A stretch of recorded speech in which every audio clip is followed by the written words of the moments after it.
Where did this bike come from? I haven't seen anything quite like this before, but what does this have to do with you, the viewer, right now? I need your help looking at this bike, the Q5 from Kixin. Now, if your first question is, I've never heard of Kixin, I would say, well, that's not a question. Now, for 17 years, Kixin has been an electronics manufacturer moving into the electric mobility space some 10 years ago.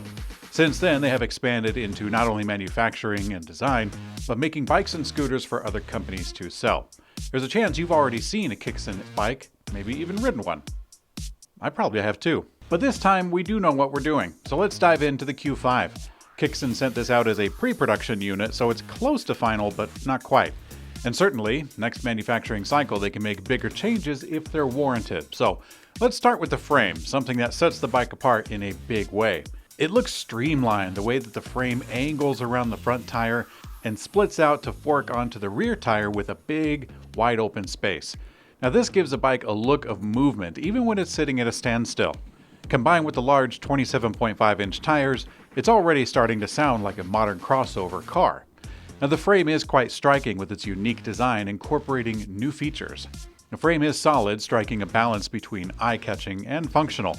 Instead of the regular top tube and down tube combo, the Q5 joins them together, not with the plastic fairing, but as a whole part of a metal casing that holds the big battery underneath. This is a 48-volt 13 amp hour pack that's fully integrated into this wide frame. This sleek bike is carting around a lot of power inside. The pack is held in place not just with a cradle, but also with a large wing nut and a locking metal plate at the bottom. After bouncing around on the bike for a while, it was still firmly in place and I had no worries about the pack coming out, even if I had my mind on other parts of the design. Now, I think the bike frame is really cool. A large space combined with the absent seat post tube, it leaves a lot of room for customization and design. I could totally see this going for companies utilizing the space for logos for rental fleets or in-house bike shop designs. One difficulty is that the bike is made for the young, or at least people with young legs. The frame is a step-over frame, but it also rides kind of high, mostly on account of those tires. Now we can't mosey around the fact that the metal frame, it's kind of heavy. The Q5 bike weighs in at 66 pounds, which isn't all that bad, but it is coming in heavier than the average electric hybrid. Now taking this dance partner out to the trails was surprisingly easy despite the high center of gravity. The front shock did really good and the rear hub motor was quite the powerhouse. Kixin has this motor listed at 650 watts, which I think they are actually throwing that much power through it. I'm going to assume that that's a peak rating of the motor, in which the Q5 did just fine. The throttle control had a real smooth ramp of power, but a very high top-end speed.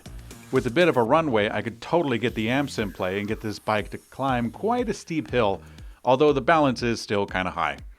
Now let's get real for a second and admit to ourselves that most customers for a bike like this, they can go off-road, but they're going to be using it on the road most of the time. I mean, sure, the Intrepid will actually bustle around some trails, but yeah, the vast majority of the people using this bike will be among cars, sidewalks, and the bike lanes. Now on the road, the Q5 does really great. The eye-catching design is a safety feature all on its own, and the frame incorporates some really interesting lights. On the head tube rests a steady front light, and it is wrapped around on both sides by a set of 3 flashing green lights. It doesn't appear that these lights have any variance. They're not tied to the battery level, the speed, or any other metric. Like the frame itself, they add some passive safety awareness, and they do look pretty cool. The Q5 also includes a proper headlight on the front fork, which is much brighter and can actually be aimed at the road to see where you're going. Taking a look at the cockpit, the handlebars are really wide. This is great for off-road as it gives you a great sense of control and precision as you turn, even in tight spaces. And the display is very vibrant and bright. I can totally see exactly what's going on. The remote switch on the left is great for selecting everything, makes it super convenient. And the tread on these tires can get a lot of grip, even in some pretty loose terrain. Off-road, it did pretty good for the class of bike that this is. So what does this all come to? What do I think of the Q5 from Kixin? But with just one change, I think we have a winner on our hands.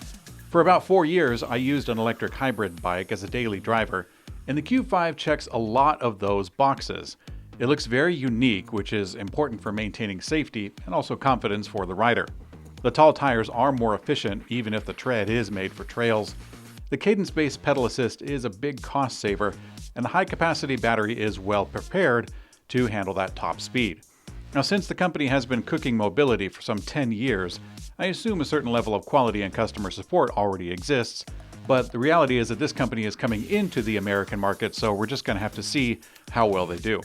But the big change that I would make on the Q5 is actually a slower top speed. I'm guessing that the first batch of bikes is already decided, so if you get one of these, be sure and take it easy when you're racing around town. I was able to get the Q5 to spear through a straightaway at 31 miles an hour. Now, while it's a lot of fun, and I generally believe that people should be able to decide for themselves, the high speed and the extra weight of the frame is a lot to ask on those mechanical disc brakes. With some skill and prudence, I think the seasoned rider would be just fine. Overall, I think the Q5 is a very striking and fun electric bike. For someone looking to stand out from the crowd and get out on the trails, I think it could be a really good fit. For Kixin to embrace the big battery into the well-designed frame shape, I think that's really smart, and this could attract some very loyal customers. Simply put, it's a lot of fun. It's not terribly pragmatic since it lacks frame mounting points for a rear rack or a water bottle, but that's part of the appeal, something so ostentatious that it reflects the personality of the rider. Now, the comment section, that's where you should be right now, telling Kixin what you think of this bike. I'm Mikey for Blue Monkey Bicycles, and I will see you on later.